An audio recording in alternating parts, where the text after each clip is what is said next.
Hey guys, welcome to ShiranuiTV. I'm Shiranui. I hope you guys are enjoying your Legion League right now. I kinda enjoy this league because there's a big rework on the melee skills. As you can see from the footage right here, everything is so fast paced and you have to interact with multiple hotkeys at once depending on which kind of situation are you in, which is why this keeps me active almost all the time, that I don't feel bored, which is why this is very fun to play. Last week I released a teaser video about this build and you guys kinda like it. Apparently you guys asked me quite a lot of questions as well, so I thought of like maybe I should answer them in this video, but the video will be a bit lengthy, so I thought of like maybe I should include a frequent asked question at the comment down below. If you guys found that this video doesn't answer your question, feel free to check the frequent asked question at the comment down below. You might get your answer over there. If don't, you may ask me again so that I can answer them later on. And this video might be a bit lengthy, so if you guys like want to jump ahead on whatever you want to watch, feel free to check the timestamp at the description down below. It'll be great. And let's go!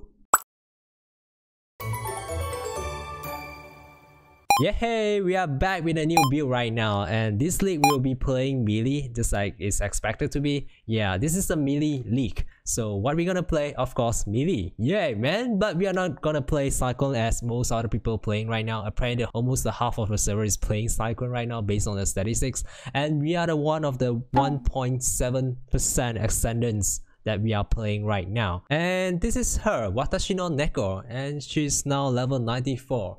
Yeah, we have been like grinding her quite a lot, as in like gearing her up for quite some time. As you know that I'm a bit of a perfectionist. I try to get my perfect weapon, but unfortunately luck is not on my side. I failed to annul this weapon for twice, and then I kind of like screwed it out. All my currency went well, and then it's like shit. Then this is why the video took kind of long. Everything is all pure physical in this build, which is this kind of interesting because most of the skill gems that we are using right now is introduced in Legion League. So this is why the skill maybe is a bit strong because of the new skill. This is not balanced yet, but yeah.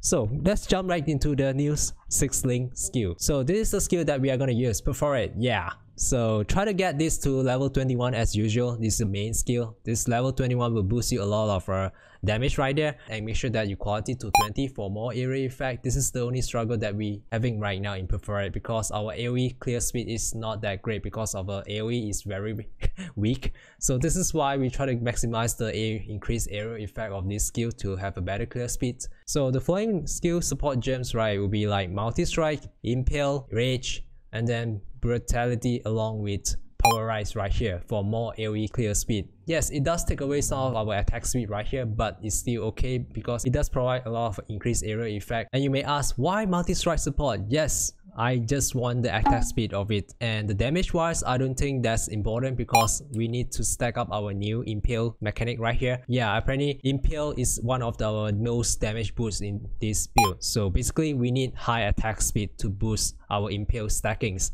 So I have 100% Impale stack right here, which from the tree and from the gem itself and from my Ascendancy. So which is why attack speed is very crucial for us in this build. You need high attack speed to stack up Impale as high as possible to get the debuff of it. Yes, there's a bit of issue from the developers right now in the game itself because multi-strike support, it tends to cancel quite often if your attack speed kind of slow, right? If you are holding your right mouse button, it tends to cancel your multi-strike skills quite often because your attack speed is not that fast. And this is one of the new support gem right here, Rage support. Yeah, they just added this for like more rage buff right here. Apparently they just rework a bit of a rage and they buff a bit. They remove the HP reduction when you are having rage stacks. So yeah, this is very good to have, and the benefit of using rage support, right, you tend to have more physical flat damage, and this is very good. And my Ascendancy, right, I'm using Berserker right here, so I tend to have rage stacks quite fast when using this Berserker Ascendancy along with this rage support. So basically I have two ways to gain rage stacks a lot faster than usual. So yeah. And yeah, brutality, yes, this is a must because we are playing pure physical damage. This is the most highest support gems that I can use here. I try out a lot of gems like Maim support, Ruthless, Fortify, and even the new one, Close Combat support gem right here. Yes, I will explain why I did not use this in a while. So yeah, and we are moving on to the last one here, Pulverize. Yes, we just need this because of the increased area effect. And if you are fighting bosses, right, feel free to swap this out to use melee physical damage support for more flat physical damage. The reason why I'm not using close combat support for all the single target bosses because I need a green socket on this, so I can't swap with Pulverise with this. So this is why I have to go with melee physical damage support for all the single target bosses. Yeah, it works well and it's kind of like easy to swap things out. But if you got a white socket, right, it would be great if you use close combat for single target bosses, and if you want more AoE you can use Pulverize support. If you are kind of lazy shit like me, don't switch this at all. Yeah, sometimes I tend to forget to switch these gems into this one, so basically I just switch to Blood Stance. I can just whack the shit out of it and it still works fine as well. But with this, right, it tends to have decreased less attack speed, so which is why it's good to switch this away to get more flat physical damage and more attack speed right there. Okay, let's move on to the other skills right here. So Blood Rage, yes, this will provide you a lot more attack speed and life leech as well. So this is good to have, and you get frenzy charges on kill. So this one will link with increased duration support along with Steel Skin. Steel Skin is one of the new guard skill that just introduced in this league. So apparently in the past, right, Molten Shell and Immortal Call doesn't categorize at any guard skills. So now they have changed. Steel Skin, Immortal Call, and Molten Shell. These are the new guard type of skills. So basically they share the same cooldown. You choose either one of that. You want to link it with your cast random damage taken support, or you have to trigger it manually. So I kind of like to trigger this guard skill by myself. This is why I'm gonna put it right here. If you have high armor, feel free to use Molten Shell. That will benefit you even more, because the Molten Shell itself, right, it does take some of the percentage from your armor itself. In my case, my armor is kind of low, just 5k, so this is why Steel Skin is the best for me. So yeah, if I trigger it by myself, right, I tend to like 2.2k additional life pool there to like navigate all the damage that I took. And the next one, Precision Aura. So yeah, this is the no-brainer. It's just a level 1 AoE skill gems that it provide you increased critical chance and a bit of accuracy rating. So, and it just costs you about 22 mana reserve. It's not percentage, so it's just 22 mana to spare, and you get a bit of buff right here. And cast when damage taken right here. And this is a bit different from the past because this is no longer a generic setup. So yeah, I only link with phase run because I tend to get frenzy charges from Blood Rage and my block as well from my passive skill tree. So whenever I got trigger cost and damage taken, I will trigger phase run. If I don't choose to attack and I choose to run away, I will get to like phase out and I can run through a lot of mobs. And there, if I choose to attack at that moment, it does give me a bit of a 21% more melee physical damage right there. So basically this gem right here is a more like a offensive and defensive kind of setup. So I like it, and this is one of the way that I can spend my frenzy charges that I gain from Blood Rage. So this is kind of good because these two are helping each other in a way. Before this, I was using cast when damage taken support along with phase run, and then Warlock's Mark for more survivability. But apparently I switched to more offensive side of thing. I crafted this link by myself. I curse enemies when hit with Assassin Mark. So I cannot run dual curse in this build, which is why I have to sacrifice my Warlock's Mark away so that I can get to like curse and my enemies with Assassin Mark.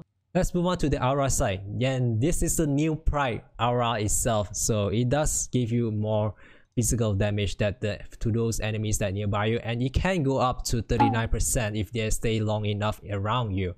So this is very strong. So this is a must to take if you are playing a pure physical damage build right here. And the following one would be Blood and Sand. Blood and Sand is a must for most melee build out there. It's very common that everybody uses this because it gives you more area effect when you are in Sand stance, and you give you more single target damage when you are in Blood stance. Basically, it allows you to switch stance. This is why you are kind of like, you see, right? This is Perforate, the normal version of Perforate. It only deal single target damage around this area. It's just a small area effect. If you switch to stance, aesthetics of it is different. The mechanic changed a bit of it. Yeah, this is Perforate. Yeah, it got 2 stances. So Flesh and Stone. Yes, since I'm taking Blood and Sand, right, might well as just take Flesh and Stone as well, because when you are in stance, right, you tend to blind the enemies nearby you. So if you are in Blood stance, right, you will have a physical damage increase, which is great as well. And Enlighten. Yes, you need this because we are running a bit of additional aura like precision and stuff right here. So our mana is kind of weak, like we need more mana. So this is why we are running on Enlighten. If you can get level 4 Enlightened, it would be great, but it will be very costly. So yeah, it's just a quality of life to have level 4, so get it if you can.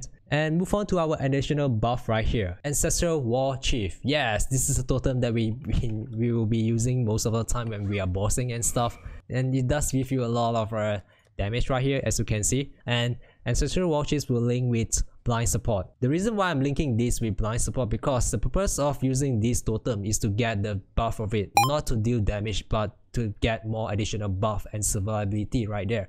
So this is why I'm linking this to blind support. Whenever I deploy this totem, right, it tends to attack the mobs around it, and the mobs will get blind itself. Whenever you blind an enemy, right, it tends to reduce the hit rate of it, and which means that you increase your own survivability. So this is a good thing to have. So yeah, War Banner, yeah, this is why we need Enlightened support to reduce the mana of it, so that we can use more additional War Banner right here for more physical damage right there and accuracy rating. And why I'm not using Dread Banner, because there's a few reasons for that. First, we got 100% cap of Impale hits right here. We got from our skill tree itself and the Impale support itself, and also our Ascendancy. So which is why if we use Dread Banner itself, it doesn't provide us a lot more benefit compared to the War Banner itself.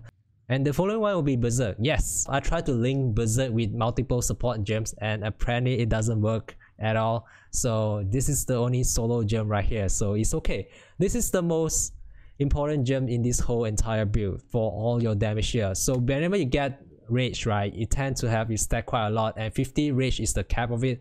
So in order to unleash the 50 rage, right, you need this skill to activate it. So yeah, and it does provide a lot of attack speed, damage, and even movement speed. And most importantly, it does take less damage taken for sure. And this will be our movement skill, Leaf Slam. Yes, now it does provide 100% stun on enemies that are full life. This is a buff in Legion League, so which is why it's a no-brainer to have this Leaf Slam as a movement skill, plus along with faster attacks and endurance charge on melee stun. Yeah, you definitely will get endurance charge whenever you leap into a pack of mobs before they attack you first. Basically, you're gonna stun them first before they attack you. Sometimes they just die before they do anything. This is a good thing. They add on it to our survivability right there. So, and as for the last link, right, I'm using Onslaught support because I have no longer in a need of mana to use Leap Slam, because thanks to the 2 rings right here, which is why my Leap Slam doesn't use any mana, so that I can put Onslaught support right here. So it triggers my Onslaught quite often. Surprisingly, it's good as well. So whenever I hit any mobs, whenever I kill any mobs with Onslaught, right, I will get Onslaught buff, so I can move fast and even can attack speed faster. So this is a good thing to have if you are not using any mana on your Leap Slam right here. So I can just Leap Slam all the way. If you have a bit of mana, I suggest you to use a Blood Magic. This is the setup I've been using before this. Blood Magic along with these 3 gems right here. Onslaught, I'll be taking this out if I have mana issue. So these are the gears that I'm using right now. Belly of the Beast for HP and elemental resistance right here. And then our YOLO helm right here. This is the most iconic helmet in this build. So yeah, we have to have this. You can choose not to use this, but I kind of like this because of the damage boost right here. You got so much of damage, but you can't survive sometimes. Yeah, you tend to get one shot once in a while because of this helmet. If you don't want to die quite often, right, feel free to switch this away. Yeah, you don't have to wear this helmet. Take this away. Maybe you can choose like a rare helmet, would be great with a lot of resistance and stuff and life, so that you can get a lot more offensive stats on somewhere else. So yeah, since I got so much of damage right here, I lack a bit of HP, so which is why my other gears, right, is very crucial to get life. Yeah, let's move on to the glove itself first. So yeah, this one is the more normal rare glove. To try to get spike glove for the increased melee damage, it does provide you a bit of damage boost right there, and of course get life and resistance for all your gears. You need to cap all your resistance right here, and life is a must because you are running on the life build right here. In order to tank a lot of hits, you need to have high HP pool. Plus you are melee, you are not ranged. You need to face tank some of the skills right there. Get attack speed too if you can, because we are running on an attack speed build. And the belt itself, there's no reason not to use Stinging Rust because it's the best belt. You can slot a jewel to that. I'm gonna explain all the jewel later on. So yeah, get this with all the life and resistance. Nothing much on the belt, just get all the defensive mods right here. The most offensive mods that you can get is in your ring itself. Try to get flat physical damage to attacks on all your rings and amulets right here. It does provide you a lot of damage right there. Flat physical damage is important, plus global critical strike chance, and multiplier is good to have, but sometimes will be costly to get some of the gears because of the multiplier there. HP, don't forget about the life. Yes. This is the self-crafted ring because I wanted more damage. Who cares, man? This is softcore league, so this is why I wanted to have this more damage right here. I choose the offensive side of things, so whenever I kill them fast enough, I won't get damage. This is why I'm using this YOLO helmet. This is why I've been saying YOLO. You have to kill them first before they kill you first. So yeah, get the damage itself and you'll be good. And you have not much of currency to spend, it's okay to get the other rings. As long as you get all the flat physical damage and then life and resistance all capped, and that's okay. You can get this at the late game itself. This is very costly to have, so take it slow and you'll be good. Boost itself, yes. As usual, you can't get much of offensive stats on your boots, so try to get as much of defensive stats. For example, resistance, which is great, and the movement speed is up to you. But yeah, in our case, we tend to rely on our movement speed quite often because we keep leaping things around, keep running here and there. Thanks to our rage buff right there, you even move even faster. So I advise to get as much movement speed as well. You can leap away, but sometimes you can't rely on your leaping skill, so you have to move fast in order to dodge a lot faster. And the most important thing to have in this build is damage rise. I crafted these two rapier. This cost me a fortune, man. This is like, I took quite a while because of these two weapons. And the reason why I'm using Elder's weapon to craft, because I got higher chance to get the mod that I want. For example, the physical damage type of mods, the multiplier, and you see, as you can see from this weapon right here, compared to the original one, it does a bit lower, but that's okay. As long as I get the tier 1 mod on my Elder weapon right here, it will still good enough, so I'm okay with that. So this is the reason why I'm using Elder weapon to craft on top of it instead of a normal jewel 4. So yeah, okay, so let's get to our flask right here. Yes, diamond flask is a must to have. Let's move on to the next one. Will be Lion's Roar. This is a unique flask that we need because we got additional armor itself to get more physical reduction right there. If we activate this, we got more reduction, 45. You can like neutralize the 41% physical damage taken from our Abyss's helmet, the YOLO helmet right here.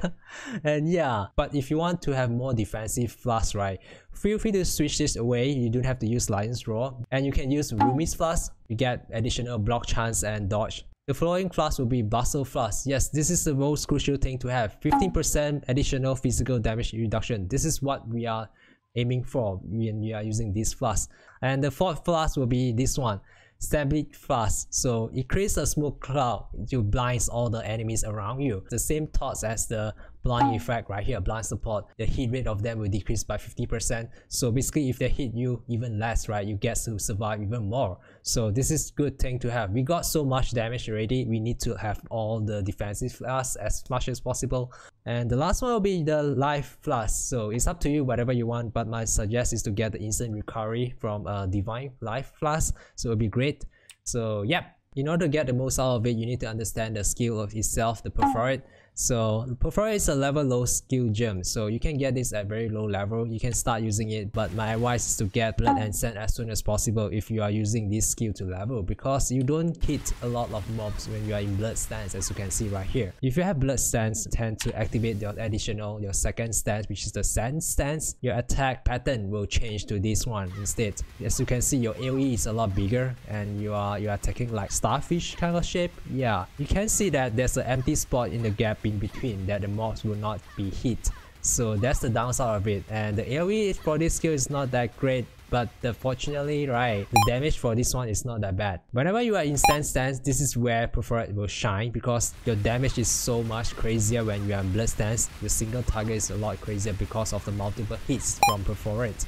So this is why it's great for Impale support, and you tend to stack Impale a lot faster in this way because of your fast attack speed. And as you can see, it's very crazy with multiple strike as well. You got like 5 attacks per second, so basically within 1 second you stack 5 Impale stacks already. And then imagine that you with your full buff right here, blood rage, and even your additional rage, you get your damage even higher within seconds. So this is the most important thing to understand, that to have fast attack speed to stack Impale, this is a good skill to have right there. As for the Pantheon, we're gonna take Soul of Lunaris for more physical damage and additional stuff right here. Yeah, anything that buff additional physical damage reduction is a bonus to have because we are using the YOLO helmet. And as for the minor one, right, it's 10 to up to your style. I kind of like this because I only have 1 HP pot right here. Sometimes I tend to panic quite often, but feel free to switch this to Soul of Groku for more additional physical damage. It's up to you if you want that, and whatever that matches your play style. Yep. Regardless how strong we are, we can't do 2 things from the max, which is the reflect physical damage and cannot leech life and mana, because our mana regeneration is kind of suck, right? We have to rely on leech. So if we can't leech, basically we can't continue with the map. So this is no point of doing that maps. Just try not to get that, and yeah, just avoid doing this too much and you'll be fine from there. So this is the skill tree for this build. Yep. As usual, we're gonna respect this away. We're gonna take Path of the Marauder because we are playing on an armor kind of build. We need armor multiplier here and the life as well. So we are not gonna play evasion in this build. So basically our evasion is very low. Basically it's none. Because of higher reflexes, we're gonna convert all the evasion rating to armor itself. Since we are using Abyss's helmet, we got a lot of armor right here, along with other stuff like this one, full belly of the beast. Unfortunately, this one is the hybrid build. This is why we are taking this one iron reflexes right here. And other gears as well is all armor base. And I did try out different builds as well. I did try out this path, go all the way up here, take this disembowling, and then this along all the stuff right here. And I did try out the evasion side of it, and it doesn't work well as well. This is the sweet spot that I found. We are mainly playing on block chance. So we are playing block in this build. Since we are using dual wield, right, we got 50% of default blocking chance. Since we have it, we're gonna might well just enhance the block as well, and we got a bit of a damage while we are doing that.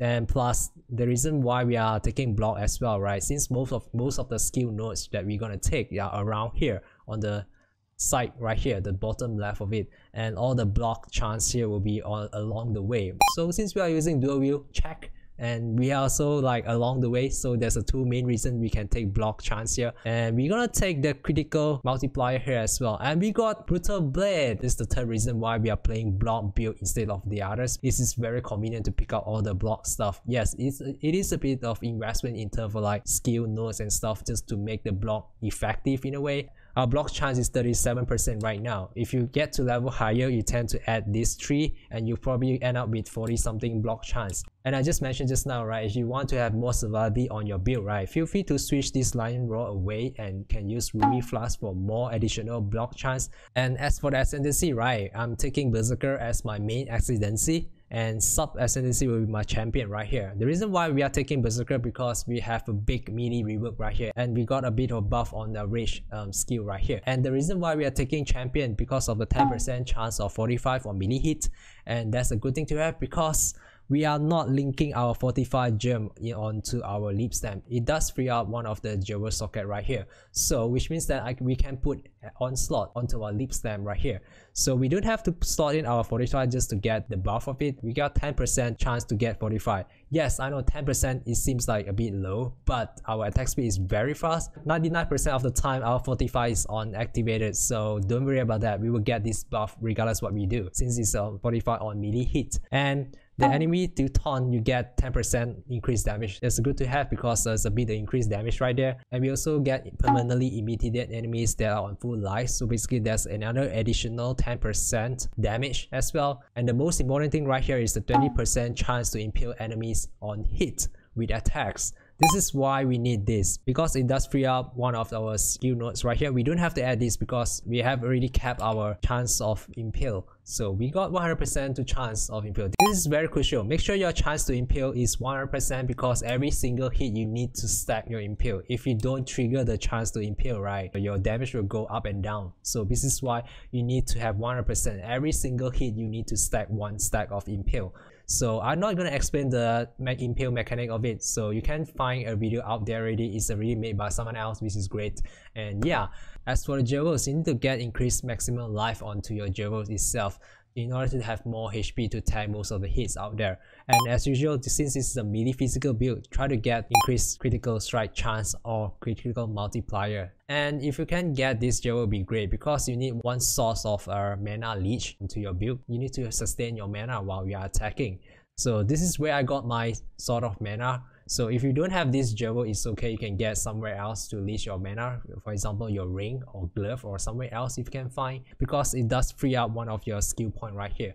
And as for the abyssal jewel right here, I'm using this one. As usual, get the flat life right here and global critical multiplier. This is kind of lucky to have, and I got 4% to gain phasing on Q. That's a bonus to have. So this is the skill tree Impale for building. If you can get to level 100, feel free to add the eagle eye itself, because we need the additional accuracy rating for consistency critical strike chance.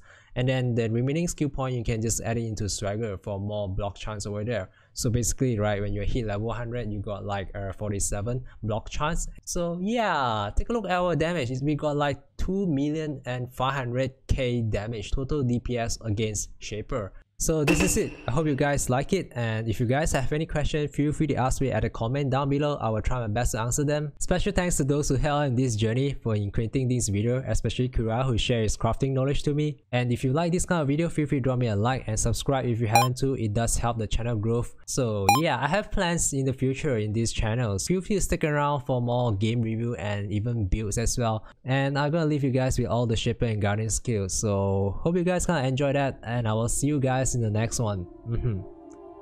Bye bye. Love you guys.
Serious? If we ever headshot that guy. What the what? I thought I just headshot a guy. What the hell? Oh come on, serious? There's a spear on his head. Wow, how is he still alive? What the fuck? Let's do it one more time. What? Now there's 2 sticks on his head. What the f